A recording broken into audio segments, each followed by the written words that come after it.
Hello, I'm Claire, the founder of Simple Sew Patterns, and today I want to show you how to make the Pussy Bow dress and blouse. It's a free pattern and exclusive design for Love Sewing magazine, only available this month while stocks last. We also have lots of other exciting new designs on our website, so pop over and have a look at the end of the tutorial. Thanks for watching, and I'll see you soon. Bye! So first of all, you need to sew in the darts. Follow the link below for the special tutorial on how to sew your darts in. Once you have done that, you need to press the centre darts towards the side seams and the bust darts downwards. Now you will need to pin your front bodice and your back bodice together at the shoulder seams. So do this right sides together.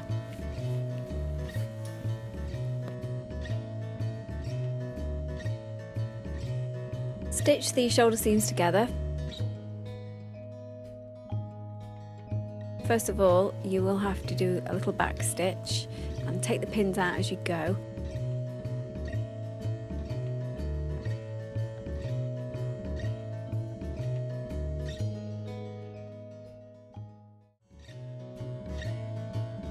And then when you get down to the bottom, do another little back stitch. And then press the seams open. Put your bodice to one side and we're going to work on the tie piece, the collar.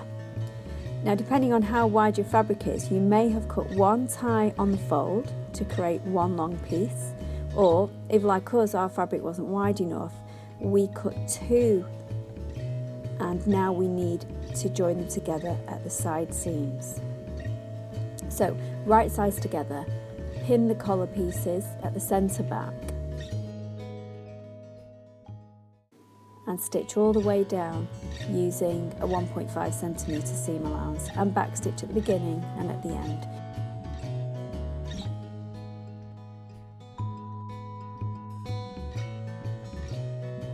And press the seam open. Put your collar to one side and now pick up your bodice because we're going to attach the facing. So right side together, pin your facing to the front bodice neckline, but only pin from the edge of the little curve as shown. That needs to be left free for now. We'll attach it a little bit later on. So stitch all the way down. Use a 1 centimetre seam allowance. When you get to the bottom, to the V, you need to pivot. So leave your needle in, lift up the foot, spin your fabric around, put your foot back down and then continue stitching up to the edge of the little curve. Do a little back stitch there as well. Now snip into the V within the seam allowance. Don't cut the stitches. And then trim the seam allowance to approximately 0.5 centimetres.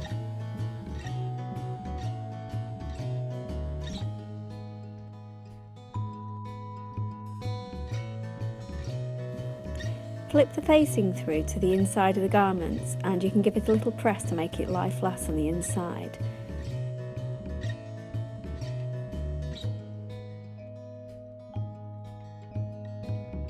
And when you've done that, remember the little curve that we didn't attach in the previous step? Well, we do need to attach that now. So using probably about a 0.5 centimetre seam allowance, just attach that little line of stitches there and back stitch at the beginning and the end.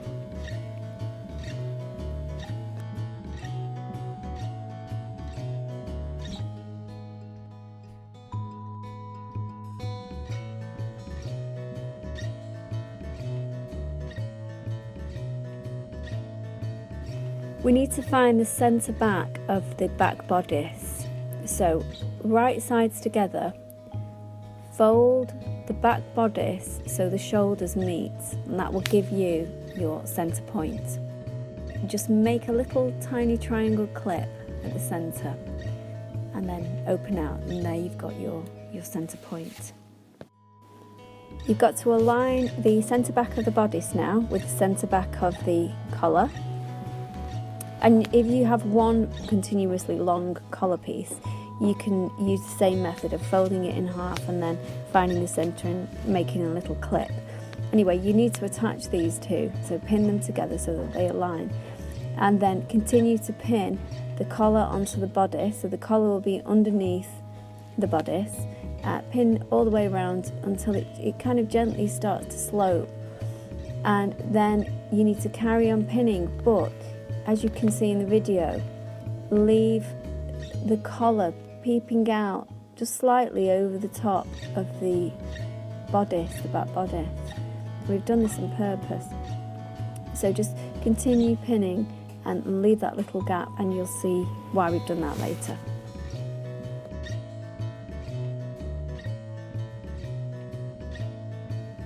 A stitch at 1.5 centimetres. And stitch all the way down using a 1.5 centimetre seam allowance, and backstitch at the beginning and at the end.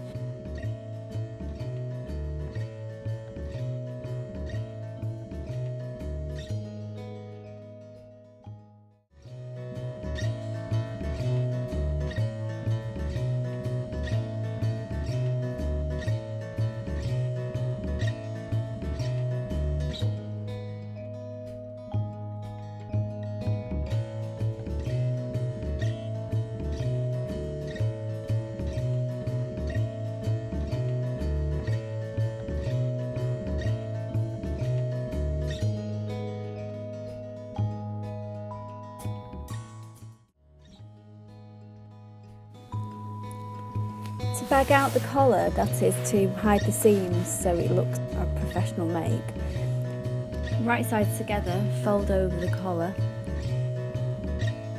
and pin in place. You want to pin all the way to the last stitch that you made when you attached the collar originally. Remove the pins as you stitch using a 1 centimetre seam allowance. Stitch the collar together along the longest edge to the neckline, and then you need to stitch together the shortest edge, and you can use a 1.5 centimetre seam allowance for these edges.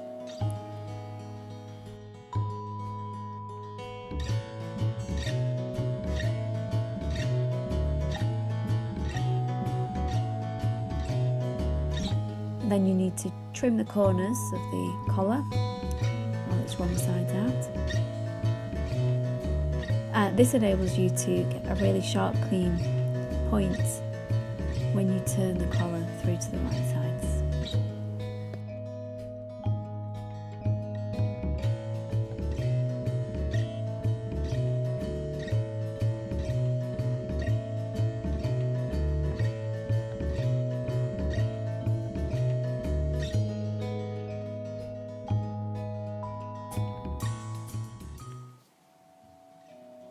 Now you need to turn the collar through, so put your hand inside and grabbing the other end, you can pull it through to the right sides.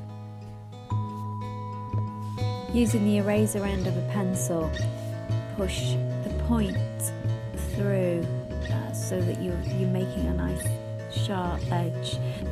Don't be tempted to use scissors, because if you use your scissors, you could pierce the fabric, so it's best to use something blunt, like an eraser.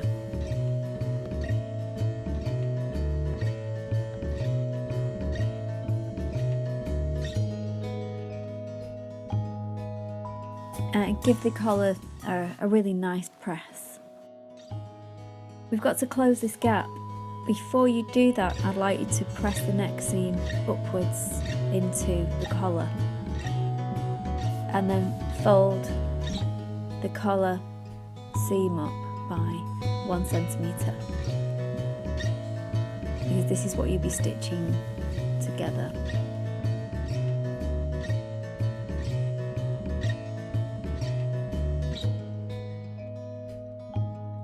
You can see you need to match the centre back seams there, and just pin into place, just slightly covering the stitch line.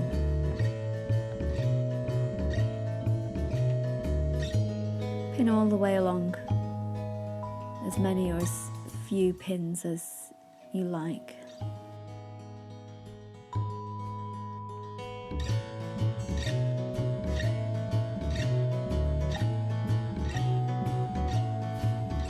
take the collar over to the machine and you're going to stitch very slowly, single stitch. So if you have speed variation on your machine, put it onto, its slow settings. Mine is the tortoise. But I don't mind being the tortoise, so I go slowly along. And we're actually stitching on the outside of the garment. And look, you can see that you catch the inside as well. You just do it as neatly as you can.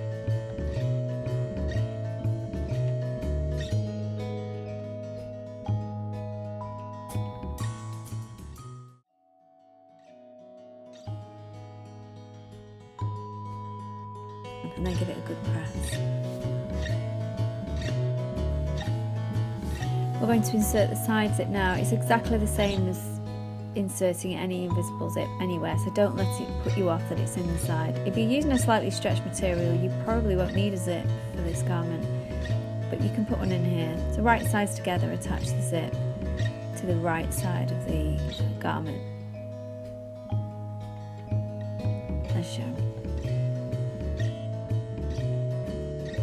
There is a more detailed tutorial on our website for invisible zip insertion, so pop over and have a look there for more information.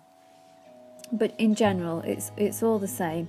Then you can either hand tack it in, or if you're a little bit more experienced, you can just sew the zip straight in, as we are doing on this. So you need to use the zipper foot if you've got one on your machine.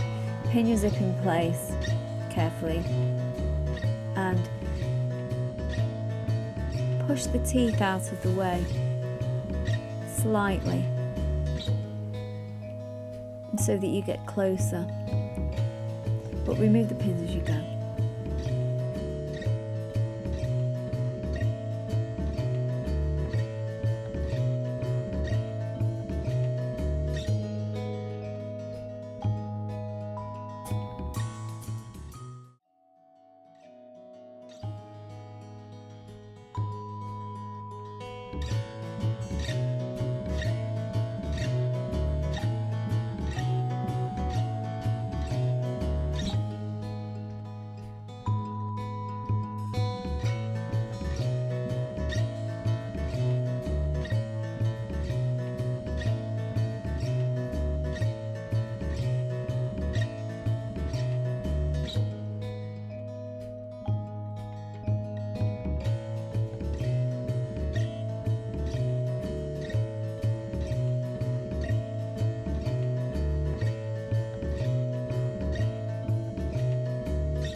So repeat for the other side again.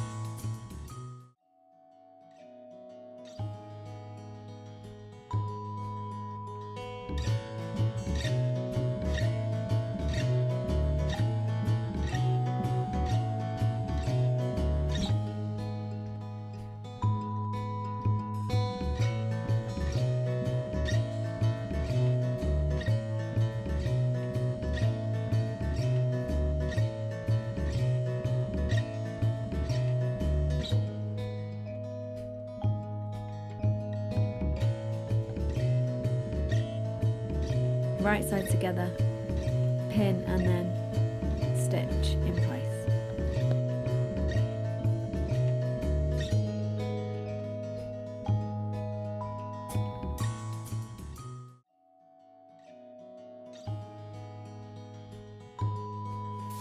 We need to close the side seams now at the bottom of the zip and at the top of the zip, so it's quite simple to do this. Just move your zip tape out of the way, do the bottom end first if you like, and then from the very last stitch you made, stitch all the way down to the seam.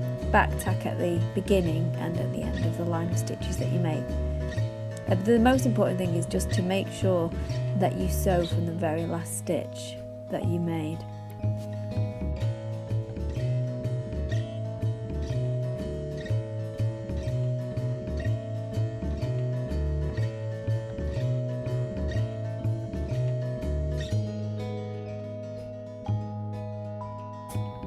So when you've joined the seams together, just press them open.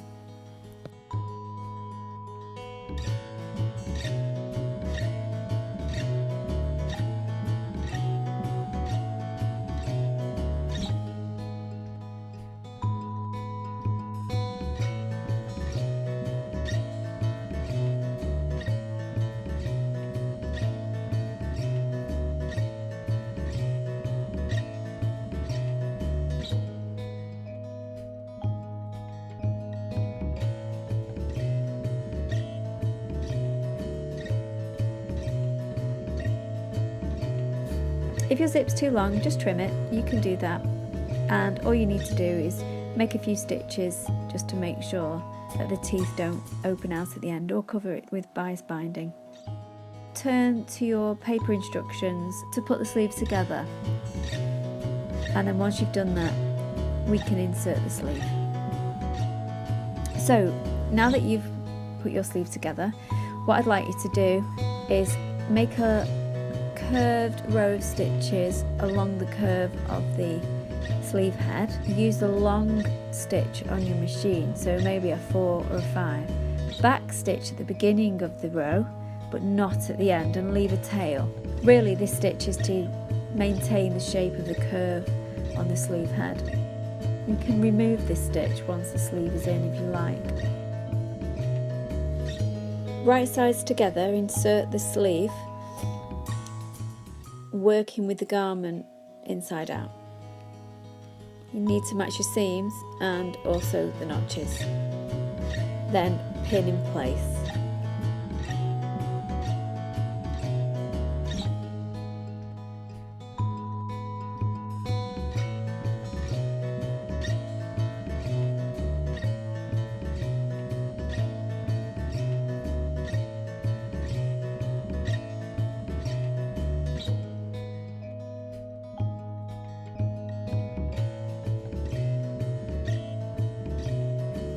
Move over to the machine and, using a 1 cm seam allowance, stitch the sleeve. Remove the pins as you go.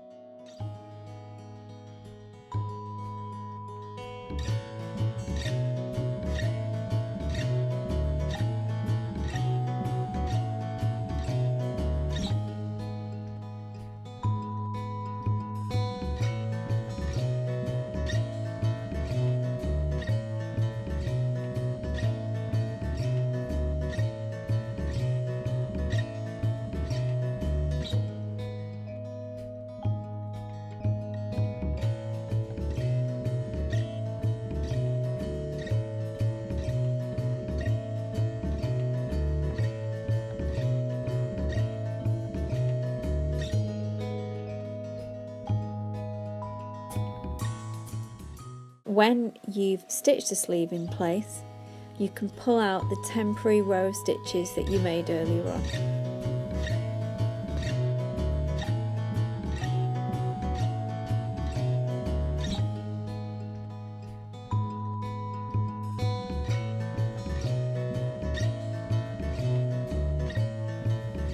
We're going to unstitch the facing now, the neckline facing, and in theory what this is supposed to do is add a little bit of extra weight to the facing so that it lies flatter on the inside of the garment.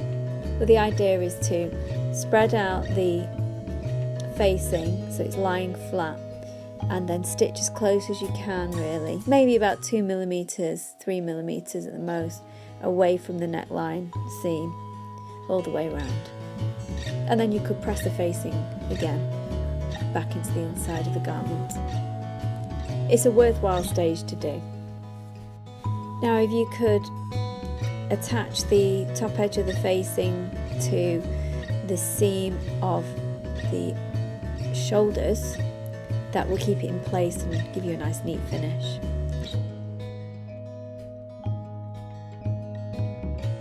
Then all there is to do is to hem the bottom of the blouse. So to do that, you can iron up the hem by 2 centimeters or 1 centimeter, however deep you want your hem. Pin it in place first, and then stitch it in place, and then give your garment a good overall press, and you've finished. So well done, and why don't you send your photos in of your finished garments, because we'd really love to see them. Just go to our website, simplesewpatterns.com. Thanks very much for watching, and I really hope you enjoy your dress or your blouse, and we will see you soon, hopefully. Thank you. Bye.